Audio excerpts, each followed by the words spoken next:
Lundi 23 septembre 2023, il est 13h partout en Côte d'Ivoire. Le sommaire de ce journal.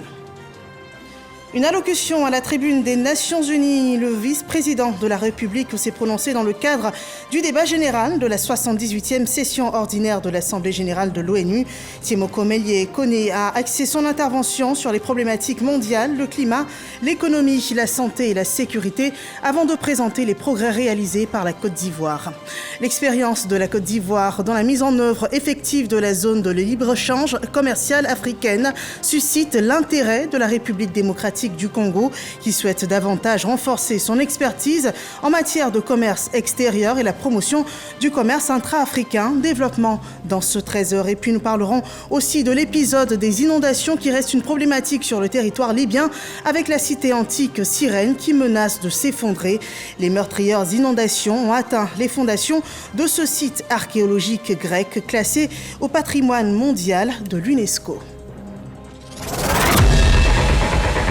Bienvenue à tous. Le vice-président de la République de Côte d'Ivoire a prononcé au nom du chef de l'État, Alassane Ouattara, une allocution à la tribune des Nations Unies jeudi 21 septembre dernier dans le cadre du débat général de la 78e session ordinaire de l'Assemblée générale de l'ONU. À New York, Tiemoko Melie Kone est intervenu sur les problématiques liées aux défis de développement économique et social avant de présenter les progrès réalisés par la Côte d'Ivoire, soulignant d'ailleurs la solidité de l'économie ivoirienne qui a permis de baisser le taux de pauvreté ici en Côte d'Ivoire à 36,5% aujourd'hui.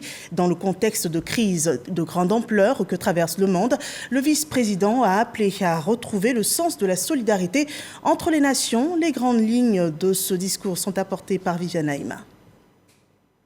Dans le cadre de la 78e session ordinaire de l'Assemblée générale de l'ONU, le débat général se tient du 19 au 26 septembre sur le thème « Rétablir la confiance et raviver la solidarité », accélérer l'action menée pour réaliser le programme 2030 et ses objectifs de développement durable en faveur de la paix, de la prospérité, du progrès et la durabilité pour tous.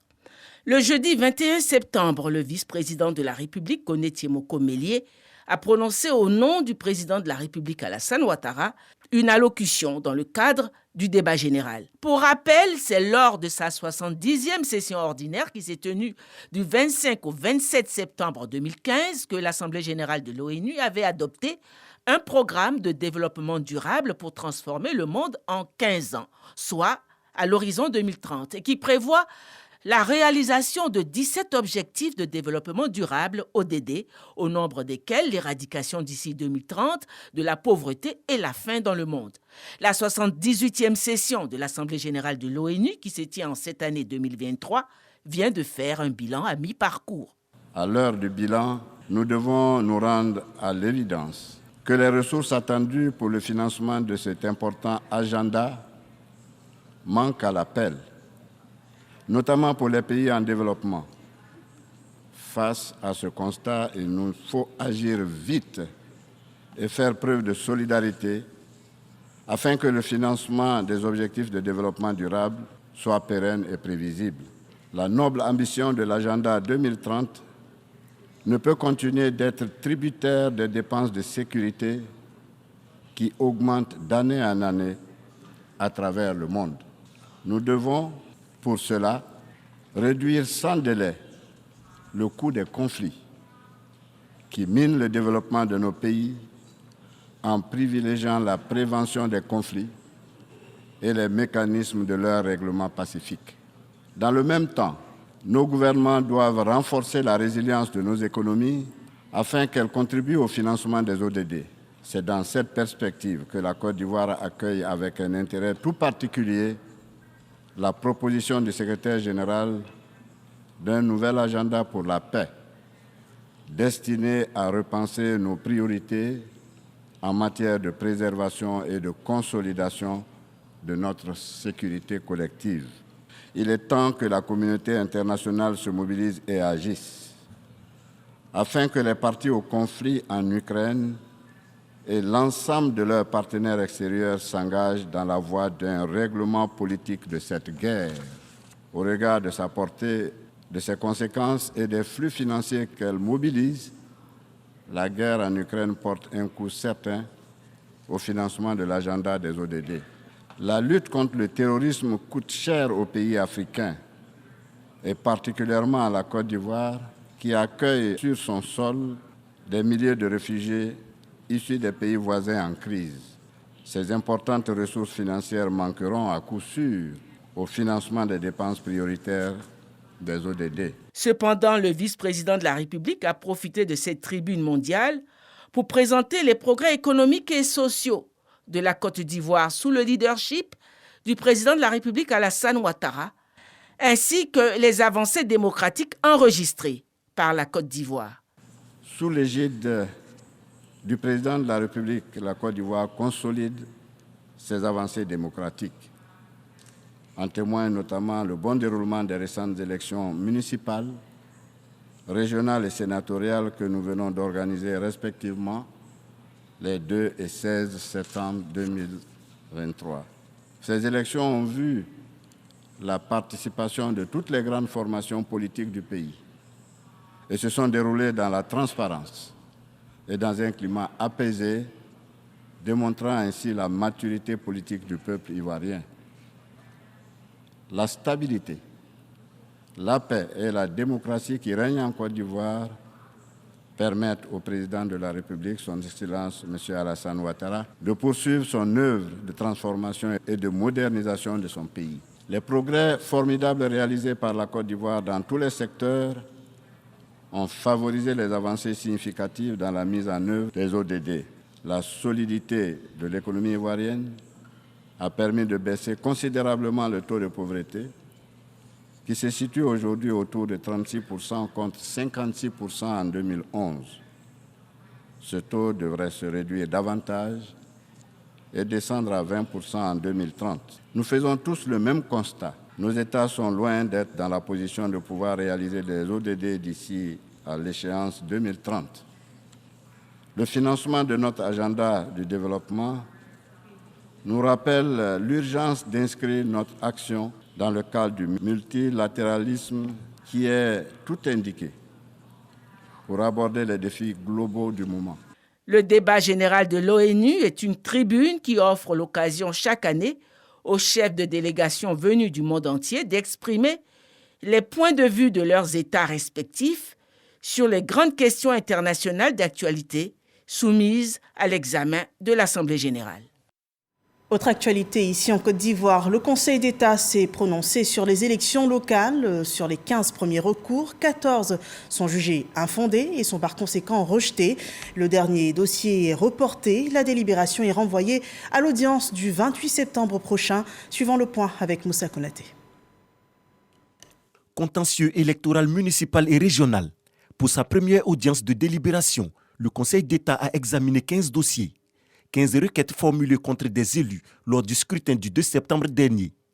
À l'issue des délibérations tenues le jeudi 21 septembre, seule la requête de la candidate du RHDP dans la commune d'Aféry, région de Lamé, est reportée à l'audience du 28 septembre prochain. Il s'agit pour le Conseil d'État de se donner du temps afin de mieux examiner le dossier. Les 14 autres requêtes enregistrées sont jugées recevables mais mal fondées selon l'institution judiciaire en charge du contentieux électoral.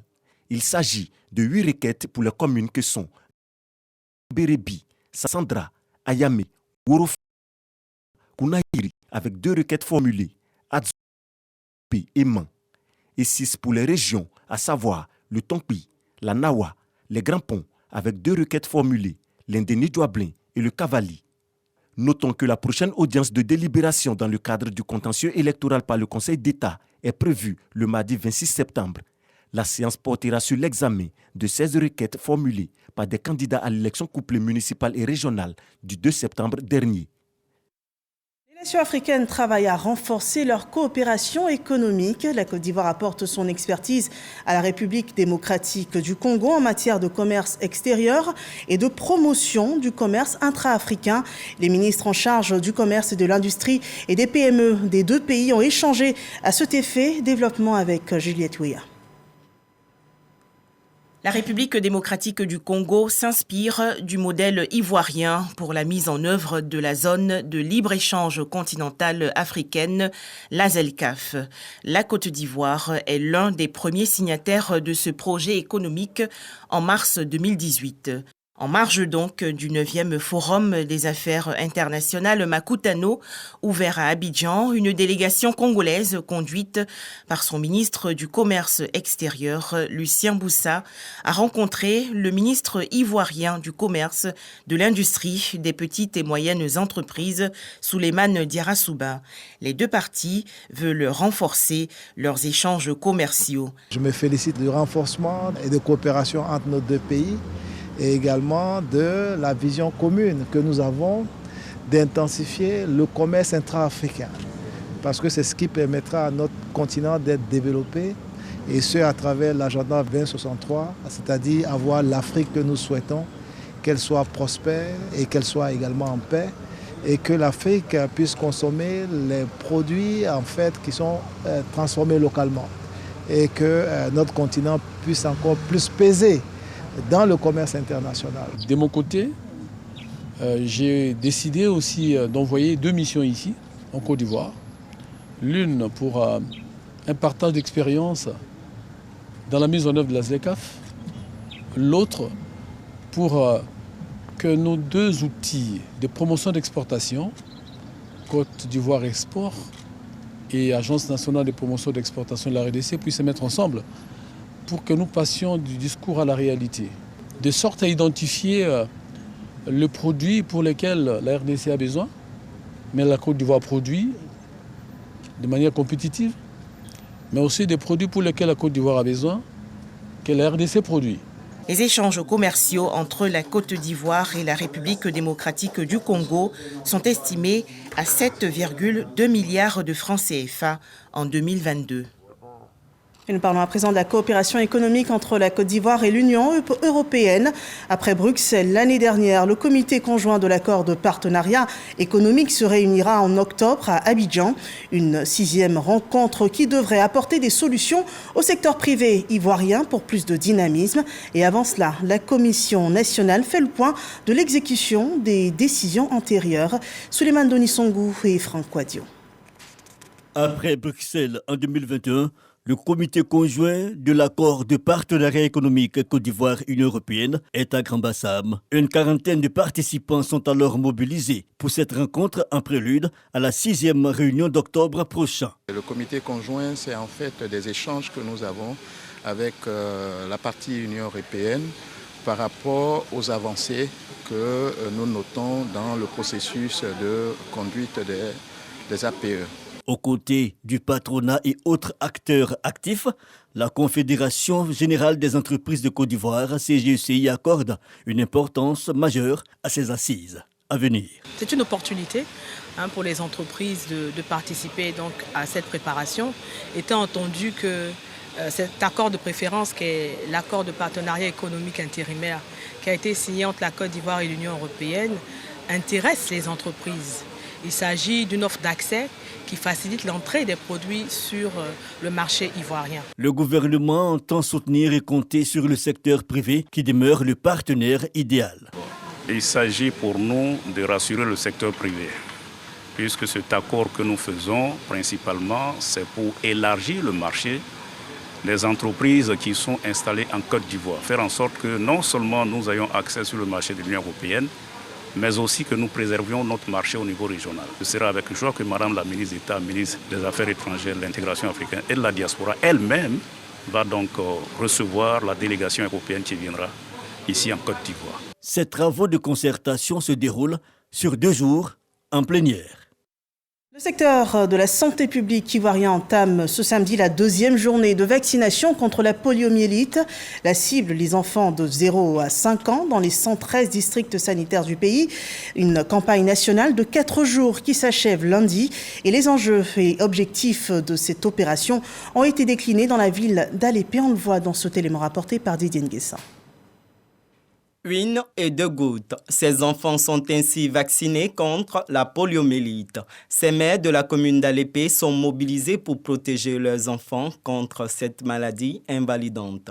L'initiative mondiale pour l'éradication de la poliomyélite travaille à bouter la pathologie hors de la Côte d'Ivoire. Depuis le début de la lutte contre la poliomyélite, les parties prenantes n'ont ménagé aucun effort en faveur des actions visant à éradiquer cette maladie invalidante. Cela a permis d'interrompre la circulation du poliovirus sauvage dans la région africaine.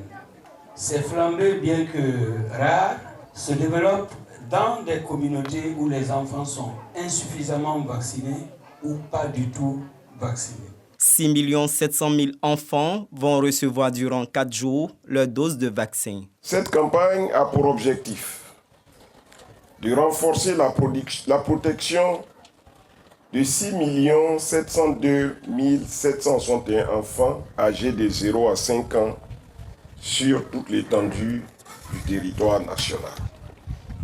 Pendant ces 4 jours, tous les enfants de 0 à 5 ans doivent recevoir gratuitement leur dose de vaccin, même si ils sont à jour de leur vaccination.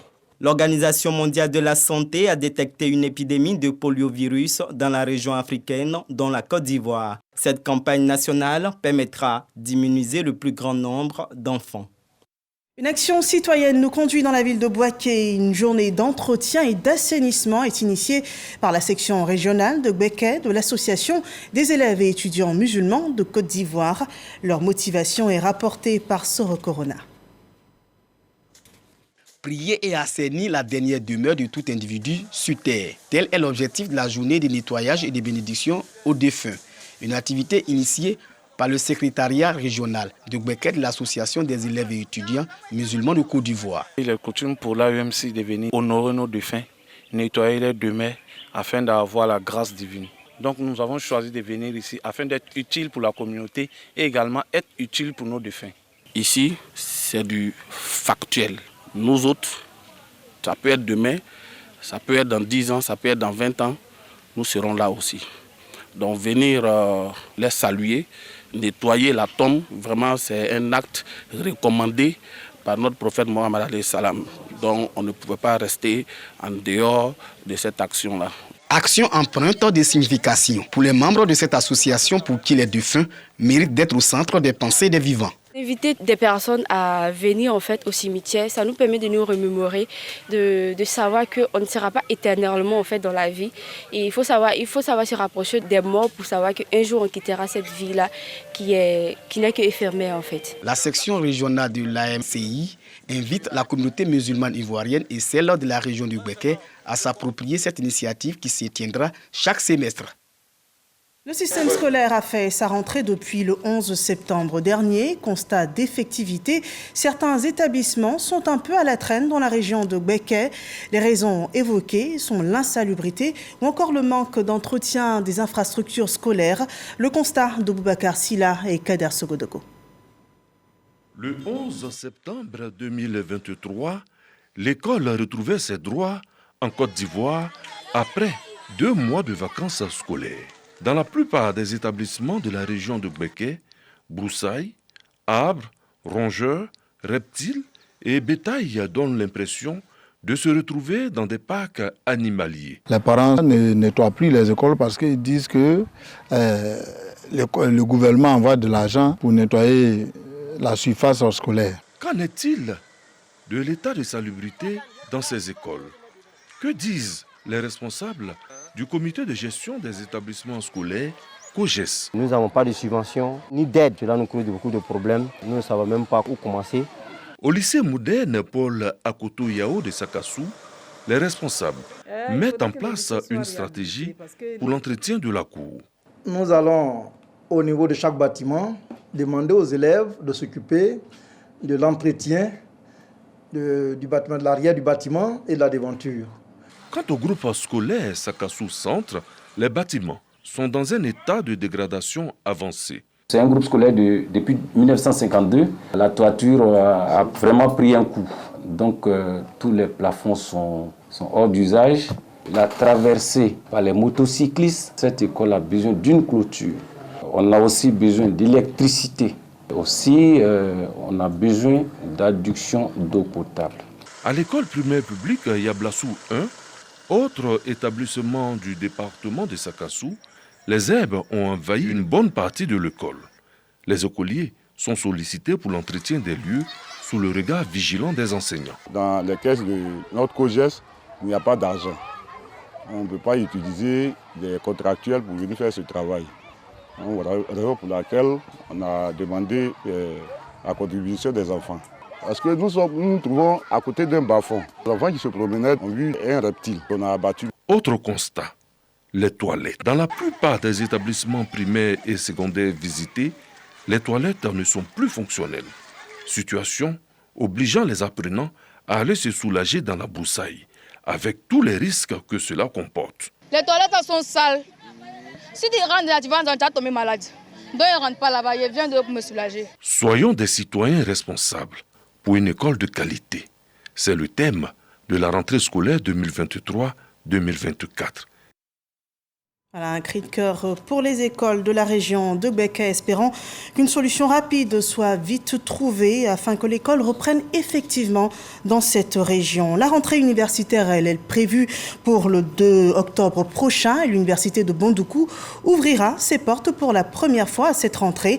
Le personnel et les enseignants-chercheurs de cette université sont formés à la déontologie et la culture managériale. Ils recyclent leurs acquis en matière d'andragogie avec des modules sur les TIC ou encore les outils multimédia. On le voit dans cet élément rapporté par Patricia Omouetia. Utiliser efficacement les technologies de l'information et de la communication pour mieux conduire leurs activités d'enseignement et de recherche sont les objectifs de la formation du personnel enseignant-chercheur de l'université de Bondoukou. Une initiative du Centre africain de management et de perfectionnement des cadres, CAMPC, qui vise à renforcer les capacités du personnel enseignant-chercheur. Ici au CAMPC, nous avons une expertise en matière de management, en matière de leadership, en matière d'éthique, de déontologie, que nous allons mettre à la disposition du ministère de l'Enseignement supérieur, et nous allons dérouler des modules qui sont adaptés au milieu universitaire. Pour le coordonnateur du programme de décentralisation des universités, les infrastructures de l'université de Bondoukou seront prêtes pour offrir un environnement agréable aux enseignants-chercheurs. Cette formation financée par la BID, qui finance également les travaux de l'université, va servir à initier l'ensemble du corps professoral, déjà sachant, mais dans des domaines où ils renforcent leurs capacités, pour être capable de donner le meilleur enseignement dans cette nouvelle université qui démarre. Selon la représentante du ministre de l'Enseignement supérieur et de la Recherche scientifique, la formation est de rigueur et reste un préalable au succès de l'apprentissage. C'est vraiment encourager nos participants à prendre au sérieux cette formation parce qu'on attend d'eux qu'ils soient des enseignants de haut niveau, parce que cette université doit être une université d'excellence avec des étudiants de haut niveau dans toutes les disciplines qui y sont enseignées. Un rapport provisoire sera élaboré à la fin de la formation et adressé au programme de décentralisation des universités. Le CAMPC proposera des outils d'évaluation post-formation qui permettront d'apprécier l'opérationnalisation des acquis de cette formation. Et tous les centres de formation se préparent ainsi à rouvrir après la période des grandes vacances. L'INSAC est en pleine phase de recrutement de professeurs de collèges et lycées dans le domaine des arts. Un concours est d'ailleurs lancé au centre pédagogique pour recevoir les postulants depuis lundi. Serge Pacom-Didi et Sephora Zegui. 1600 candidats en lice pour le concours de recrutement des professeurs de lycées et collèges au sein du centre pédagogique pour les arts et la culture. La musique, le cinéma, l'audiovisuel, les arts plastiques, la danse, la chorégraphie, l'animation culturelle, les sciences de l'information et les documentaires sont les filières concernées. Les compositions ont démarré par l'épreuve de français. Je compose pour le concours de danse et chorégraphie. Notre monde est très abonné aux réseaux sociaux. Et pourtant, ce dont notre humanité a davantage besoin, c'est une bonne éducation à notre culture. Le sujet abordable. Assis JJ Armel, étudiant non-voyant, fait aussi partie des candidats dans la filière musique. Une manière pour l'INSAC de valoriser la politique de l'éducation pour tous. Ici à l'INSAC, il y a des handicapés, des non-voyants et autres. Et aujourd'hui, la grâce m'a donné de composer, de faire valoir ma formation que j'ai reçue depuis la première année. Ce sont donc des compositions écrites Les matières, il y a l'épreuve de français pour tout le monde et pour chaque spécialité, il y a une matière de spécialité, qu'ils fassent prévaloir leur savoir-faire. Une délégation du ministère de la Culture et de la Francophonie est présente sur les lieux pour s'assurer du bon déroulement des épreuves. Nous souhaitons que dans ce concours-là, que les choses se passent dans les meilleures conditions, que des candidats sachent qu'on ne compte que sur eux, leur savoir, et qu'eux, à leur tour, ils doivent compter sur l'administration qui organise ce concours pour que les choses se passent dans les meilleures conditions. Débuté ce lundi 18 septembre, les compositions prennent fin le 21 septembre. Les résultats seront connus le 29 septembre. 250 places sont disponibles pour cette session. La rentrée, on l'aborde avec sérénité pour de grands objectifs. Le Forum RES formule les siens avec ce thème « Émergence africaine, enjeux et défis d'investir dans l'éducation et la formation ». C'est une rencontre pour contribuer à une éducation inclusive, équitable et de qualité en Côte d'Ivoire et en Afrique. On en sait plus avec Patricia Kwaku et Didier Nguessa. 6e édition du forum Rentrée scolaire souriante, RES. L'activité vise à sensibiliser les élèves et parents d'élèves sur les bienfaits de l'éducation et de l'apprentissage. Une initiative de la fondation Woroba.net. La rentrée scolaire souriante est une initiative d'abord qui parle du concept social, apporter un soutien aux familles en situation de vulnérabilité. Et ensuite, au fur des années, nous avons enrichi le contenu de ces projets-là, qui aujourd'hui fait une large ouverture, surtout sur plusieurs thématiques du genre social. Plusieurs experts ont partagé leur expérience afin de motiver les apprenants. J'ai été très heureux d'y participer, de dire quelques mots, surtout des mots à l'effet de motiver les jeunes pour qu'ils puissent faire une différence dans leur vie, dans leur communauté, dans leur pays, que ce soit en Côte d'Ivoire ou bien évidemment au Maroc, mais aussi dans l'ensemble de notre continent qui aujourd'hui demande à prendre son avenir en main. Et je pense que la jeunesse, avec l'éducation qu'elle va recevoir, l'éducation qu'on lui apporte, va se prendre en charge. C'est l'occasion pour nous de venir partager un peu notre expérience, développer sur un thème qui va surtout permettre à chaque participant ici de voir beaucoup d'informations afin de bien entamer cette rentrée scolaire. Depuis ses débuts, la rentrée scolaire souriante a distribué plus de 5000 kits scolaires aux enfants de familles démunies. Cette année, plus de 1000 kits scolaires seront distribués. Une page de sport dans ce journal avec en premier plan la victoire de l'équipe de Côte d'Ivoire de football féminin sur la Tanzanie dans le cadre d'un match comptant pour les éliminatoires de la CAN 2024. 2-0, c'est le score de ce match. On le point avec Pascal Koné et Arsène Kouassi. Les éléphantes de Côte d'Ivoire démarrent bien le premier tour des éliminatoires de la CAN Maroc 2024 par une victoire. Face au Taifa Stars de la Tanzanie, la sélection ivoirienne domine la première partie mais se montre moins efficace. Il faut attendre la seconde période pour voir la situation se débloquer. Entré en cours de jeu, Akebi Frédéric profite d'une belle séquence de jeu pour trouver la faille. Dans la dynamique, les filles de Touré Clémentine accentuent la pression et obtiennent un penalty. Gueye Ida Rebecca se présente et transforme parfaitement. Malgré la bonne volonté des Tanzaniennes de revenir dans le match, le score en reste là. 2-0 score final. C'est notre premier match. Et le retour se fera à Dar es Salaam en Tanzanie. Nous espérons changer le résultat actuel. Elles ont donné le meilleur d'elles-mêmes. Nous avons joué face à un adversaire que nous ne connaissions pas. Et en football, il est très difficile d'aborder une rencontre quand on ne connaît pas l'adversaire. Mais il faut tout de suite oublier cette victoire, se concentrer sur le match retour. Ce qui est intéressant pour nous, c'est que nous connaissons aujourd'hui notre adversaire. La Côte d'Ivoire prend une bonne option sur la qualification pour le deuxième tour en attendant le match retour prévu le mardi 26 septembre 2023 en Tanzanie. Une compétition de portée sociale. Il s'agit du tournoi de la cohésion sociale du nouveau quartier dans la commune de Yopougon. C'était au cours de la 8e édition donc, de cette compétition qui était dotée cette fois du trophée Adama Bictogo, Frédéric Oulaï et Abou Sanogo. Duel passionnant et serré entre l'équipe du quartier Maroc et celle du nouveau quartier KGB. Une confrontation qui marque l'apothéose du tournoi de Maracana doté du trophée Adama Bictogo. Au terme du temps réglementaire, l'équipe du nouveau quartier arrache la victoire et s'empare du trophée de la compétition. Rassembler et promouvoir la cohésion autour du ballon rond est l'objectif de ce tournoi de la fraternité.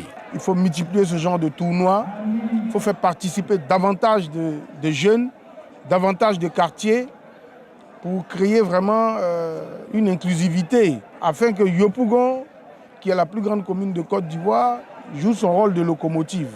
Le parrain de cette compétition a invité les jeunes à saisir les opportunités d'insertion contenues dans le programme de l'année de la jeunesse. Tout ce qui est fait pour l'encadrement de la jeunesse nous interpelle et nous ne pouvons que répondre présent. Donc dire à la jeunesse ivoirienne que l'espoir est permis, que le président même offre beaucoup d'opportunités pour leur épanouissement. Le député Ibrahim Ouattara, conseiller technique du ministre de la Communication, a exhorté les jeunes à prôner les valeurs de paix et de cohésion. Les différentes formations sont réparties avec de nombreux lots, des jeux de maillots et le trophée, ainsi que des enveloppes pour le vainqueur. Actualité hors de nos frontières en Libye avec l'épisode des inondations qui reste une problématique sur ce territoire. La cité antique Cyrène, construite avant la fin du 7e et le début du 6e siècle avant notre ère, menace de s'effondrer. Les meurtrières inondations survenues dans l'est du pays ont atteint les fondations de l'un des plus grands sites archéologiques grecs. Les experts craignent un effondrement à l'avenir de la structure car l'eau s'est répandue sur une vaste étendue, même si les dégâts semblent à l'heure actuelle encore mineurs. C'est le dernier mot de ce journal. Merci de nous avoir suivis et excellent après-midi sur RTI 1.